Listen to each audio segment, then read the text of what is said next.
Hi, everybody, and welcome back to A Book in a Bottle. Excuse the echo that you may be picking up today. I am in the midst of a writer's workshop up in the Appalachian Mountains. I'm actually teaching at a young writer's workshop, so it's a bit bare bones.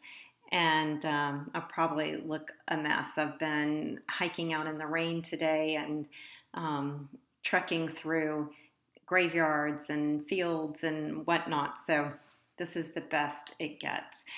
So what I did, a little bit of a change this week. I asked a lot of the people that I'm working with, other writers and interns and counselors, what are some of their favorite books that they're reading right now for summer. So here's just a little smorgasbord of offerings for you. So the first is from Jesse Graves. He's, excuse me, I'm referring to some notes over here if you see me looking away. He's a poet on faculty at Eastern Carolina State University, and he's reading a Swedish detective series, the Kurt Wallander series, which has been made into a BBC series. But this is what's really captured his attention this summer. And the first one in the series introduces Kurt Wallander, the Swedish detective, investigating the murder of a farmer who's found bludgeoned to death and his wife who is found dying with a noose around her neck. So that's Jesse Graves' summer read. Hannah Henry, one of my wonderful interns here that helps us through the week, her favorite read currently is We Were the Mulvaneys by Joyce Carol Oates. This book first came out, I believe, in 1996, and I think in 2001 was an Oprah Reading Club pick, but it's about a family that lives in a small town in rural New York, seemingly the perfect family, and then the stories about their demise.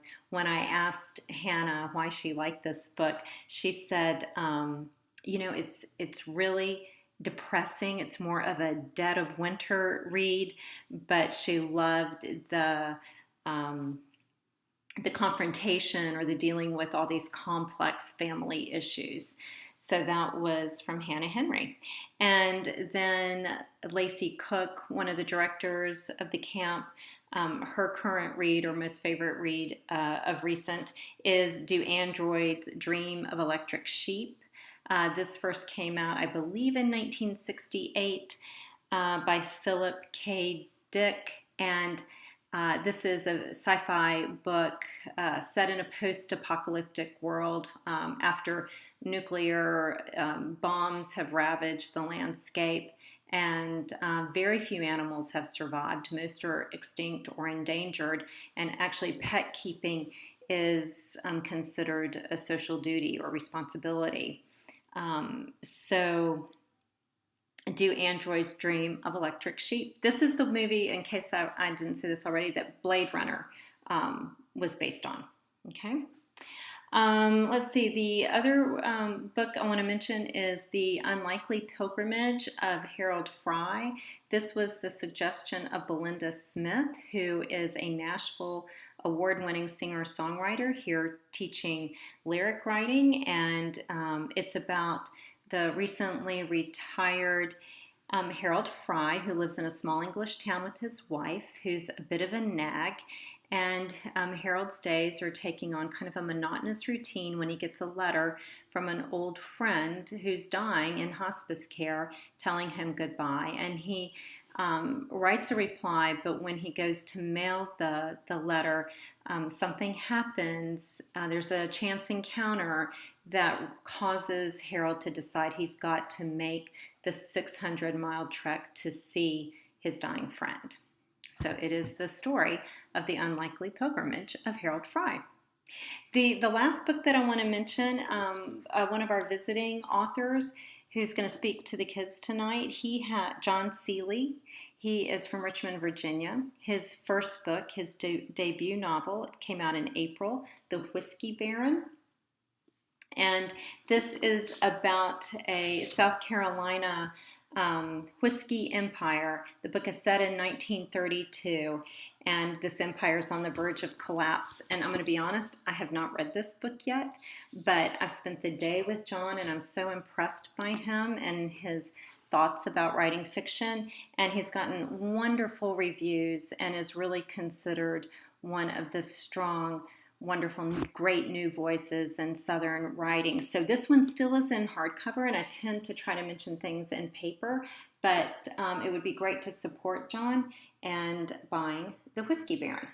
So when you get a bunch of people together, you're kind of having a party, and I think the best wine to buy for a party, a casual get-together, is, yes, box wine, okay? There's this feeling or attitude or thought that box wines are not good or palatable. And there are a lot of great wines out there now in boxes. And the great benefit is, one, the price. This box here is the equivalent of 4 bottles. So when you average it out, you're paying just a little bit more than $5 a bottle. The other great benefit is your glasses of wine stay really fresh. There's no air getting in them because they're the wine stored in a bladder. So, a box can last up to 6 weeks. That's never happened in my house, but technically it can. And, it also saves on what am I trying to say? See, I'm tired. Environmentally, it's a smart way to go because there's less packaging and less emissions even in transporting. It's a smaller carbon footprint, basically, to put out a box of wine equivalent to 4 bottles than 4 bottles. So anyway, I love the Big House wines. They're one of my favorites, but there's a lot of other great ones out there. And when I buy Big House and I buy white, I buy the white blend.